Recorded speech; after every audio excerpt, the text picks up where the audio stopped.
दिल्ली बम धमाका मामले की जांच अब बेहद अहम मोड़ पर है, क्योंकि आरोपी आमिर रशीद जो पेशे से प्लम्बर था, उसके रोल को एजेंसियां बहुत बड़ा मान रही हैं। इसी वजह से अदालत ने आमिर को 10 दिन की रिमांड पर भेज दिया है और इन 10 दिनों में एनआईए उसे उसके पुलवामा के घर हरियाणा के मेवात, जहां 2900 किलो अमोनियम नाइट्रेट बरामद हुआ था, वहां लेकर जा सकती है। अलावा इसके एनआईए फरीदाबाद की अल फलाह यूनिवर्सिटी, उत्तर प्रदेश के सहारनपुर, लाल किला जहां ब्लास्ट हुआ था, वहां पर भी ले जा सकती है। आमिर को उन डॉक्टर्स के साथ आमने सामने बिठाकर सवाल जवाब किए जा सकते हैं। जांच में यह भी बात सामने आई है कि धमाके में इस्तेमाल की गई i20 कार आमिर रशीद के नाम पर रजिस्टर्ड थी और उसने यह कार कैश देकर खरीदी थी।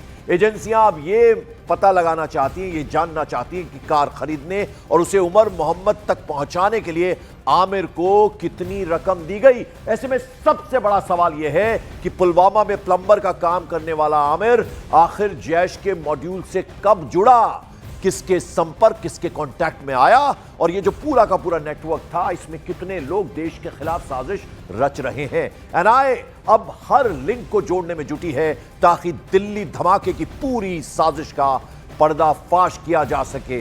दीपक बिष्ट मेरे सहयोगी सीधे हमारे साथ जुड़ रहे हैं। दीपक, ये बहुत बड़ा एक तरह से अब जांच में सामने आ रही है बात कि किस किस से इसके कनेक्शन जुड़े थे। अब आमिर को, अब जाहिर बात है 10 दिन उससे सवाल जवाब किए जाएंगे और बहुत सारी चीजें उससे पता लगाई जा सकती हैं।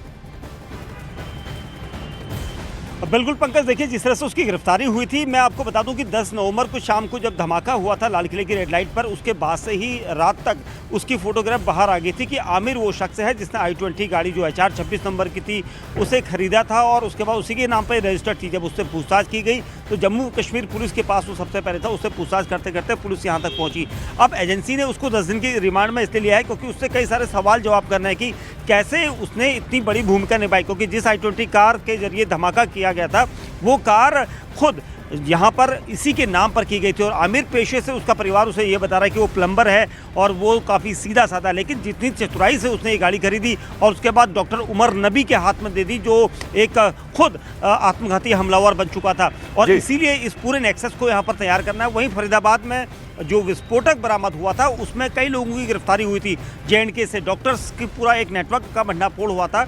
वो डॉक्टर्स के नेटवर्क में जितने के लोग गिरफ्तार हैं वो अभी एनआईए के कब्जे में है और इसीलिए एनआईए उनसे भी आमने सामने बिठाकर आमिर के साथ पूछताछ कर सकती है, क्योंकि बिल्कुल, तो अब आमिर 10 दिन की एनआईए की रिमांड में है। अब जाहिर बात है इससे अब बहुत सारे जब सवाल जवाब होंगे तो कई सारी चीजों का खुलासा होगा। दिल्ली ब्लास्ट केस की जांच में एक और बड़ा खुलासा हुआ है। जांच एजेंसियों को यह पता चला है कि शाहीन, उसका भाई परवेज और बाकी आरोपी वॉल्फ आर यानी देर रात के समय ही एक्टिव होते थे। ये जो घंटे होते थे, इन्हीं में आरोपी आपस में बातचीत किया करते थे और अपनी आतंकी गतिविधियों की बाकायदा प्लानिंग करते थे। चैटबॉक्स मैसेज से लेकर कॉल रिकॉर्ड तक रात 11 बजे से 2 बजे के बीच की सारी डिटेल्स एजेंसियों के हाथ लगी हैं।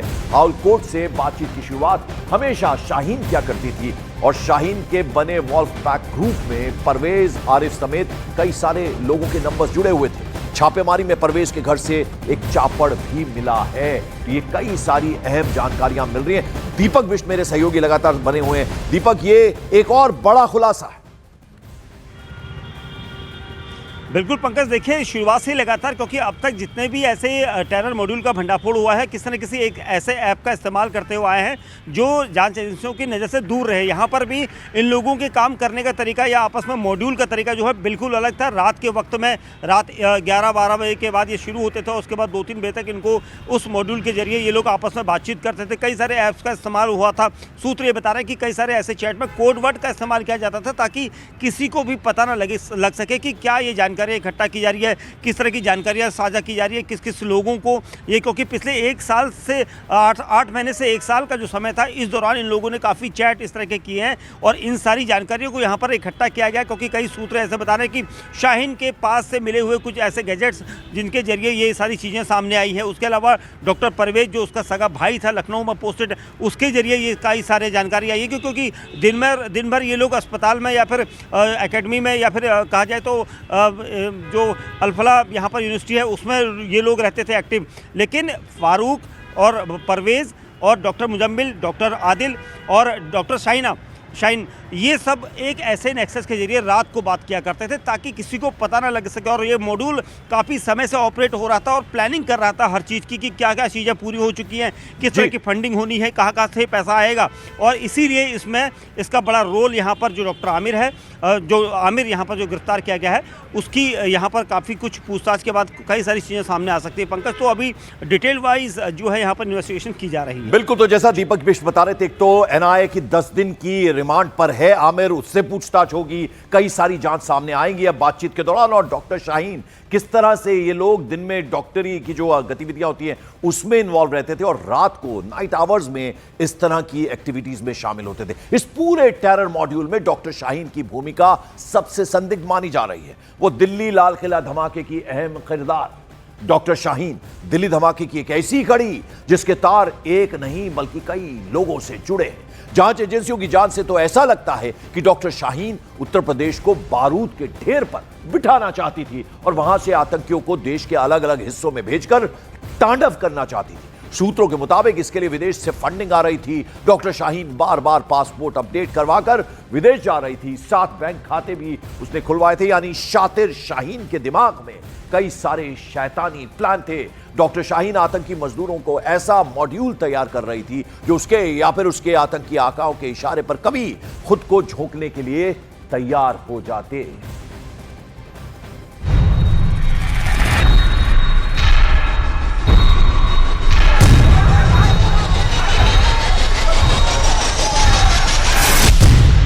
शातिर शाहीन के 7 बैंक अकाउंट, पाकिस्तान का 3 बार दौरा, पासपोर्ट में किया फर्जीवाड़ा,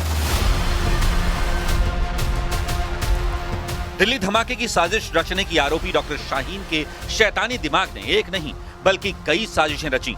इतनी खिचड़ी पकाई कि दिमाग झन्ना उठे। जांच एजेंसियों की जांच जैसे जैसे आगे बढ़ी वैसे वैसे पता चला कि आतंकियों के बीच मैडम सर्जन के नाम से मशहूर डॉक्टर शाहीन इतनी शातिर थी, उसके खुराफाती दिमाग ने कई षड्यंत्र रचे थे। वो कम बोलती थी लेकिन इतना ज्यादा सोचती थी कि बड़े बड़े आतंकी फेल हो जाएं। दिल्ली धमाके की जांच के दौरान ये बात पक्की होती चली गई। सूत्रों के मुताबिक पता चला कि डॉक्टर शाहीन के पास 1-2 नहीं 7 बैंक अकाउंट थे। इनमें 3 कानपुर में और 2 लखनऊ में थे। सूत्रों ने बताया कि इन बैंक खातों से करीब 1.5 करोड़ रुपए का लेन देन हुआ। ऐसे में जांच एजेंसियों के रडार पर शाहीन से जुड़े वो लोग हैं जिनसे पैसों का लेन देन हुआ है। यूपी एटीएस ने ऐसे 24 से ज्यादा लोगों से पूछताछ की है और कुछ लोग तो अभी भी हिरासत में हैं।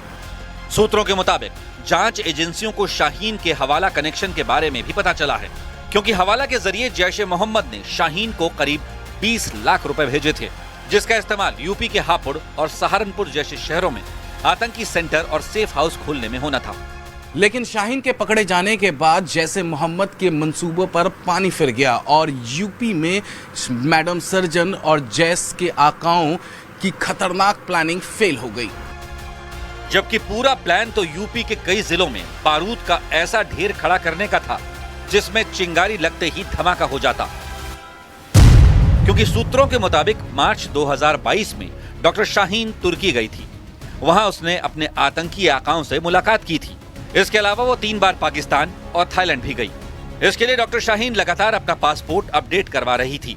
पहले उसने कानपुर का पता लिखवाया था, फिर लखनऊ का पता दर्ज करवाया और आखिर में फरीदाबाद का पता लिखवाया। इसके अलावा उसने अपने अभिभावक का नाम भी बार बार बदला। पहले पिता का नाम लिखा, फिर पति का नाम लिखा और फिर अपने भाई का। यानी शाहीन ने ऐसी भूल भुलैया बनाने की कोशिश की थी कि जांच एजेंसियां गोल गोल घूमती रह जाएं। लेकिन कहते हैं कि अपराधी कोई ना कोई सुराग तो छोड़ ही देता है। शाहीन ने भी वही किया।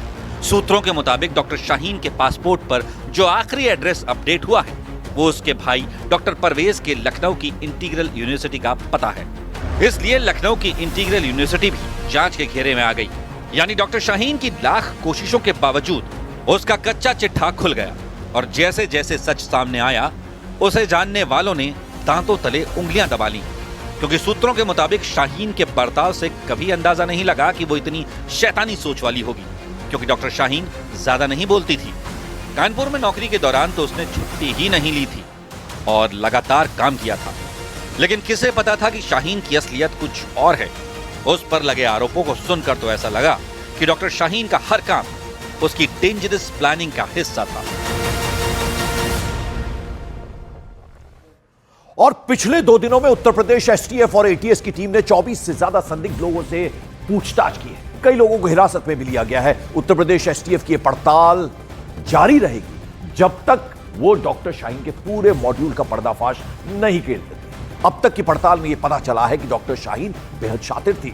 वो अपने पासपोर्ट में परमानेंट एड्रेस, अभिभावक नाम लगातार अपडेट करती थी। उसके एक डिटेल में पिता का नाम, दूसरे पते में पिता का नाम दर्ज है, तीसरे पते में भाई को अभिभावक दिखाया गया, जबकि पहले पासपोर्ट में जीएसवीएम मेडिकल कॉलेज कानपुर का पता है। बाद में लखनऊ और तीसरे में फरीदाबाद का पता दर्ज है। आखिर ये एड्रेस भाई डॉक्टर परवेज के लखनऊ इंटीग्रल यूनिवर्सिटी का है। तो ये किस तरह से अलग अलग एड्रेसेस थे उसका पता चल रहा है।